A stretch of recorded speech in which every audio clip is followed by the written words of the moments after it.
ဘယ်လိုကြောင့်မလို့ညီမလေးဒီအလင်းဝင်ဖို့ကိုအစပြီးစိတ်ကူးပေါက်လာ ဒီကျမတို့ကအထက်ဝင်ကျင်တော့လို့နေလဲမနေချင်တော့လို့စိတ်တက်လဲကြာလို့ဆိုပြီးတော့ဒီအလင်းဝင်ခြင်းစိတ်ပေါက်လာပါတယ်အလင်းဝင်လဲဆိုပြီးတော့ဆုံးဖြတ်ချက်ချပြီးတော့ဒီလိုပြန်ထွက်လာတယ်သူတို့နိုင်ကျင်တာလည်းခံခဲ့ရပါတယ် ဘယ်လိုမျိုးဒီနိုင်ကျင်တာလဲ နိုင်ကျင်ပါတယ်တင်တန်းဆင်းတဲ့ခါလဲနိုင်ကျင်ပါတယ်သူတို့ကလောက်ငယ်သားတွေဆိုရင်ကိုယ့်ရဲ့တပည့်တွေလည်းမုန်းမထားပါဘူး မင်္ဂလာပါညီမလေးညီမလေးနာမည်နဲ့ညီမလေးနေခဲ့ဒီအဖွဲ့အစည်းနာမည်လေးပြပြပေးလို့ရမလား မလေးလည်းနီလာပါကြားခင်စိမ်းနဲ့ဖွဲ့သိနေမြတ်နီလာဟိုကညောင်ကြီးရင်းတော့မှနေပါတယ် ညီမလေးဒီအဲ့ဒီတစ်ဖွဲ့တည်းကိုပေါ့ဟိုဘာရွေချက်နဲ့ဘယ်လိုကြောင့်စပြီးပေါ့ဝင်ရောက်ခဲ့ရလဲ ကျမရဲ့အကူပေါ့သူကလောက်ကဆင်းပြေးဆိုပြီးတော့ခေါ်ပါတယ်ဟိုကြတော့ PDF နဲ့ဝင်ပိုင်းပါတယ် ညီမလေးဒီနေခဲ့တဲ့အဖွဲ့အစည်းမှာပေါ့ညီမလေးနေခဲ့တဲ့အချိန်ကာလမှာဘယ်လိုအခက်အခဲတွေကြုံရလဲ ဟုတ်ကျုံခဲ့ပါလဲစားရေးတောက်ရေးလည်းကျုံခဲ့ပါလဲသူတို့နိုင်ကျင်တာလည်းခံခဲ့ရပါတယ်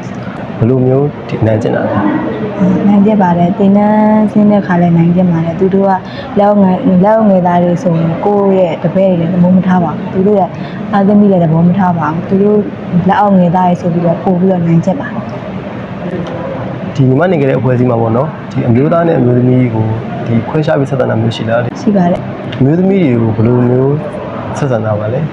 မျိုးသမီးတွေဆိုရင်တော့သူ့ရဲ့ဟိုမယားတွေပုံစံမျိုးထိုးတတာနဲ့ပြောစီပါတယ်ယောက်ျားသားတွေဆိုရင်တော့သူ့တပည့်ပေါ့ဘာညာနှိပ်စက်ပါတယ်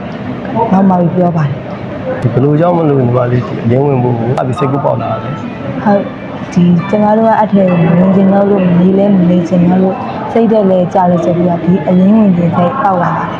အလင်းဝင်လဲဆိုပြီးတော့ဆုံးဖြတ်ချက်ချပြီးတော့ဒီလိုပြန်ထွက်လာတယ် ညီမလေးဒီနေခဲ့တဲ့အဖွဲ့အစည်းကိုပေါ့နော်ညီမလေးအနေနဲ့ဟိုမကြိုက်တဲ့အချက်တွေဘာတွေများရှိလဲမသိဘူး ရှိပါတယ်စားတော့လဲကြည့်တာမကြိုက်ပါဘူးသူ့ရဲ့တပည့်မလေးတွေဆိုရင်မရလို့နိုင်ကြပါတယ်အဲ့အချက်တွေကတော့မကြိုက်ပါဘူး အလင်းဝင်ခင်နဲ့ပေါ့နော်ဒီအလင်းဝင်ပြီးတဲ့နောက်ညီမလေးဒီခံစားရတဲ့ဒီယူနေခံစားချက်တွေပြပြပေးပါဦး အလင်းမဝင်ခင်တော့ဆိုရင်ဒီကိုကဒီအလင်းဝင်ခြင်းစိတ်ပေါက်တော့ကြတော့သူတို့ကိုကဒီအဖွဲတွေမြင်ကိုကကြောက်ခဲ့ပါတယ်ဒီကိုကလင်းဝင်ရမယ်ဆိုရင်ဒါတွေကြောက်စရာမလိုတော့ပေါ့သူတို့ထက်ရောက်သွားပြီပေါ့လူတွေးကြရအလင်းလဲဝင်ပြီးတော့ကိုယ်စိတ်ကပြောပါတယ်ကောင်းကောင်းမွန်မွန်ဆက်ဆံပါတယ်ကောင်းကောင်းမွန်မွန်လည်းတွေးပါတယ်ဒီတမတော်ဖွဲ့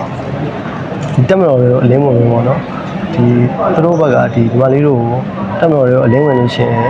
ဘာတွေဖြစ်မယ်ဘာညာဆိုပြီးတော့ရှင်းလျှောက်တာမျိုးရှိရောလား ဟုတ်ရှိပါတယ်သူတို့ဒီတက်မတော်တဲ့ဝင်ပေါ့ကျမတို့လည်းချင်းလာပြီးတော့ကိုယ်လုံးမယ်လို့တော့မသိဘူးပေါ့နော်သူကအဲ့လိုတော့ချင်းချောက်ခဲ့ပါတယ် ဒီအလင်းဝင်ပြီးတဲ့နောက်ပေါ့နော်ဒီအခုလိုဒီတက်မတော်ကကောင်းကောင်းမွန်မွန်ကြိုးတဲ့အတွက်ဒီညီမလေးတို့ရှင်နေဘယ်လိုများခံစားရပါမလဲ ဟုတ်ခံစားရပါတယ်ကောင်းကောင်းမွန်မွန်လည်းကြိုးစားပါတယ်ကောင်းကောင်းမွန်မွန်လည်းကျွေးပါတယ် ဟုတ်ကဲ့ပါဘုလို့ပြကြပေးတဲ့ကျေးဇူးတင်ပါတယ် ဟုတ်ကျေးဇူး